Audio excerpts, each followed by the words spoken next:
Avant de commencer, un petit rappel. Syndrome coronarien aigu avec un ST négatif. Et l'ensemble des manifestations aiguës en rapport avec une rupture d'une plaque d'athérome avec formation d'un thrombus à sa surface. L'ST négatif résulte d'une occlusion partielle de l'artère coronaire et nécessite une stratification de risque. Donc c'est quoi le conduite à tenir thérapeutique? À l'admission en unité de soins intensifs cardiaques, le patient est soumis à des procédures et des évaluations initiales. Cela comprend le positionnement du patient en position assise et la surveillance des constantes vitales, telles que la fréquence cardiaque, la tension artérielle, la fréquence respiratoire et la saturation en oxygène. De plus, une évaluation initiale est réalisée, comprenant la mesure des niveaux de troponine, de créatinine, de la glycémie et la réalisation d'une NFS. En cas de choc, des mesures de réanimation immédiate sont mises en place. Donc la phase aiguë de traitement implique l'administration de médicaments, notamment l'aspirine, à des doses de 150 à 300 mg par voie orale ou intraveineuse, suivi de 75 mg par voie orale pour une gestion à long terme. D'autres agents plaquettaires, tels que le prasugrel ou le clopidogrel. De plus, l'héparine de bas poids moléculaire, spécifiquement l'inoxaparine, est prescrite pendant toute la durée de l'hospitalisation pour prévenir la thrombose. Ensuite, la reperfusion coronaire. Donc la reperfusion coronaire avec revascularisation est déterminée en fonction du niveau de risque du patient. Pour les patients à faible risque, un traitement médical est généralement privilégié. En cas de risque intermédiaire, une coronarographie est effectuée dans les 72 heures si des facteurs de risque sont présents, tels qu'un infarctus du myocarde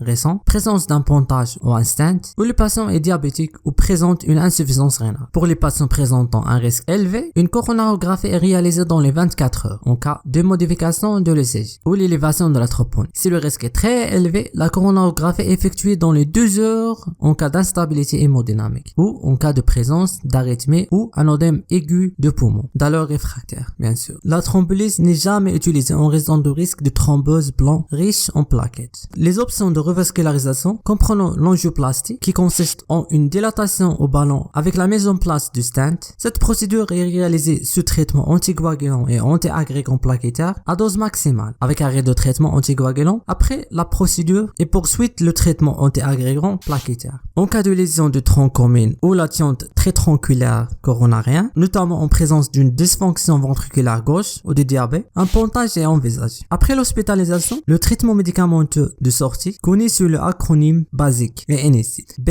c'est pour les bêta-bloquants. Par exemple, le bisoprolol à une dose de 5 à 10 mg par jour, sauf en cas d'insuffisance cardiaque décompensée ou d'asthme. A, c'est pour les anti-agrégants, comprenant l'aspirine à une dose de 75 à 160 mg par jour à vie, associé au clopidogrel pendant une année. S, pour les statines, telles que la simvastatine à une dose d'un comprimé par jour. I, pour les inhibiteurs de l'enzyme de conversion de l'angiotensine. Et C, pour la correction des facteurs de risque cardiovasculaire et la réadaptation cardiovasculaire. Merci pour votre attention et à bientôt.